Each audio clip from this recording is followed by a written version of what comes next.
look, if you're going to make this campaign happen, the one thing that they're never going to stop talking about is vaccines. And, you have to answer for Santino on the Causeway. People are going to want to know. And look, I have taken a lot of shit for being, what a lot of people call an anti-vaxxer, which really is just a vaccine skeptic.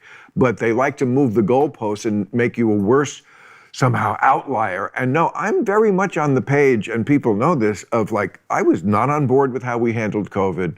But what was your evolution? When did you say, hey, long time ago. I was on 60 Minutes, quoted me in 2009 or something, saying I wouldn't get a flu shot. Not because I don't believe. I'm not talking about vaccines so much, but just on what was happening in COVID. With the lockdowns. First of all, one thing I don't understand about the COVID thing is how come, I'm sure you know about the Great Barrington Letter that was signed by 16,000 doctors and scientists who were all dissenting about how we were handling it. How come your doctors only count? I'm not talking to you, I'm talking to the Western medicine. How come your doctors, they're the ones, that's the science? And if it was one guy out there, but it's a lot of accredited people.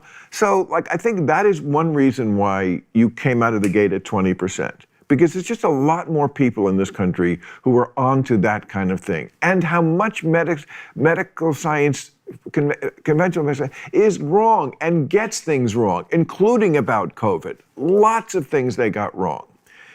And then where I think we are not on the same page is, I don't believe all vaccines are bad. There are some vaccines I would want if I thought the pathogen was serious enough. And what do you think I think?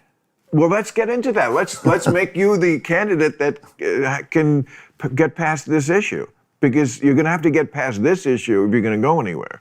So I think your idea of connecting the pharmaceutical industry, and that certainly had to do with how COVID was handled, with the bigger issue of corporate America having too much of a stranglehold on this country, that is a great issue. It's a little, not obvious, so you're going to have to explain it to people. You can handle that, I'm sure. But that's where I feel this should start, is you were before this, you were a guy who was so concerned, and still are, of course, about the environment and did so much. And this is just kind of another tributary to that river. This is sort of environmental vaccines. It's what is going to keep me healthy? What's going in my body? That kind of stuff.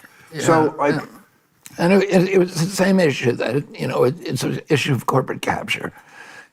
It's an issue of government agencies being subverted, and democracy being subverted, and government agencies transformed through these mechanisms of corporate capture, into sock puppets for the industries they're supposed to regulate. So you're talking about the FDA?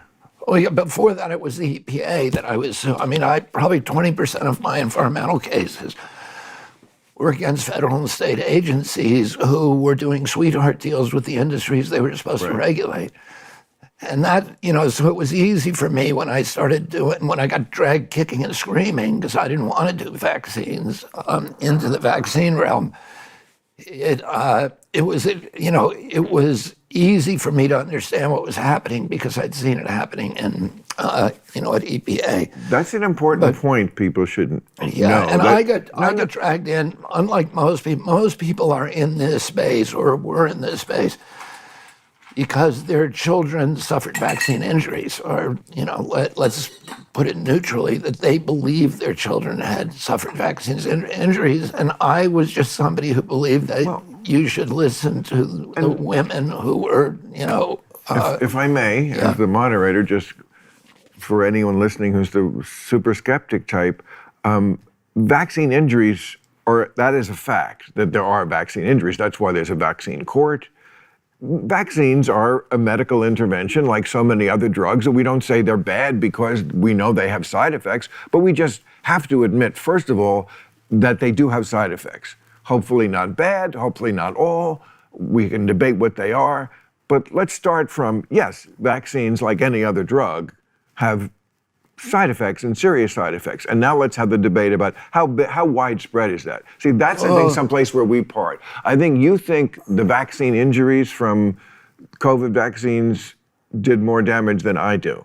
Well, see, I don't have thoughts except I see the science. I'm a person who... Well, there's a lot of... You can read statistics many ways. And you can cherry pick and leave things out, which is what they do. And that's why you need to read science critically to make sure that's not being done, which is what I try to do. But in terms of the regular vaccine schedule, CDC had been telling people for many, many years that injuries were 1 in a million. CDC recognized, the reason the Vaccine Act was passed that gave immunity from liability to these companies is because they said the vaccines could not be produced, that they were unavoidably unsafe. And that phrase is in the 1986 statute, and it's in the Supreme Court Brucewitz case, which upheld that statute. They said, okay, we're going to give them immunity from liability no matter how negligent they are, no matter how grievous your injury, no matter how reckless the behavior, no matter how shoddy their manufacturing and testing processes. You can't sue them. And the reason we gave them that liability shield is because they were able to convince the Reagan White House that vaccines could not be made safe. They're going to injure certain people. The question then is, are those rare injuries? And CDC says, yes, they were very rare, 1 in a million. But when CDC finally studied that question in a study called the Lazarus study, which was published in Pediatrics, I think it was Pediatrics in 2010, and anybody can look this up.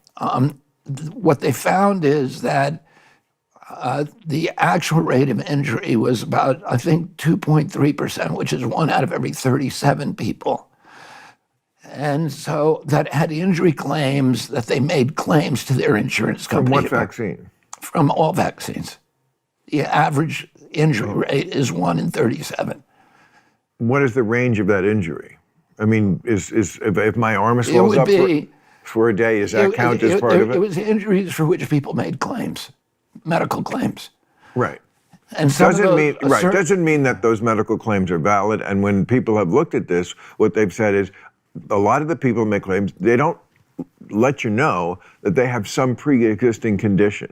So it could... Well, yeah, but there's listen, 54% of Americans have chronic disease. Oh, yeah. So, right. You're supposed to design the product for all the people, not just for the Avengers. That's why, where I am with you is I do not believe you can make me get a vaccine. You should not. Well, yeah, I believe people should have a choice. That's all. I believe the vaccine, again, I don't think you do. I think the vaccine saved millions of lives because people who were not healthy, they needed the vaccine. I just didn't want you to force it on me because I don't feel like I need it. And I should be able to make that decision about how I handle my health, especially since, again, there are all these other thousands of doctors that have to count too.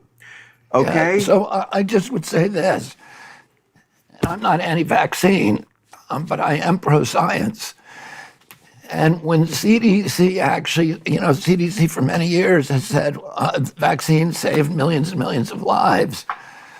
But when they actually studied that issue, and they did an intensive study on decades and decades of medical records, and that study is called the Guyer study, Guyer, and they did it with Johns Hopkins in 2000. And they looked at what was the explanation for this historic drop, 85% drop in mortalities from infectious disease in the 20th century. It's one of the great episodes of history in the United States and Western Europe. There was this tremendous drop in the diminution in fatalities from infectious disease. What caused that? Was it vaccines? Was it antibiotics? Was it surgeries? Was it something else? Why can't it be all of them? It was actually almost none of them. the explanation for it was nutrition and sanitation. It was chlorine. I bet it was, yeah, sanitation, nutrition, I guess, got better for a while. nutrition was. I feel like when we were kids, we had food was nutrition. still basically Food. Yeah, it was actually like minerals. But it was soon after that it just became more and more processed and fake and bad for you. Chemicals and all. Yeah. So anyway, CDC has studied that issue, and their verdict on it was that is not true. And there's many other studies. There's another famous study called McKinley and McKinley that says that fewer than 1% of the decline in mortalities from infectious disease can be attributed to all medical interventions, including surgeries, antibiotics, and vaccines. The real heroes of human health in this country were engineers. They weren't, it wasn't the medical community. That's true. It's true of war, too. More people usually die of, in the Civil War, more died of dysentery than the bullets. It was much more the pooping than the getting shot. I mean, that's just, It's not about justice, it's not about agenda, it's not about mobilizing people, it's about dialing for corporate dollars. These two parties have sold the U.S. government and the American people to the highest bidders.